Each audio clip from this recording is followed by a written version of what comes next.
YouTube soul family. I just wanted to get on here and just show y'all this, if that is what I think it is.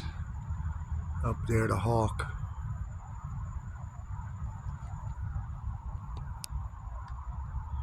Look, I try and tell y'all, like, pay attention to what your spirit animal is. I'm telling you, since 2022, this thing has followed me everywhere in Charlotte. I see it multiple times a week. It doesn't matter where I am, what side of town I'm on. He shows up. He is always with me.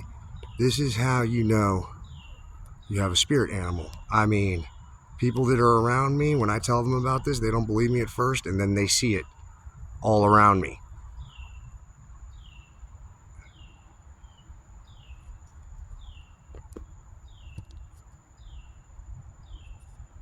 I'm telling you,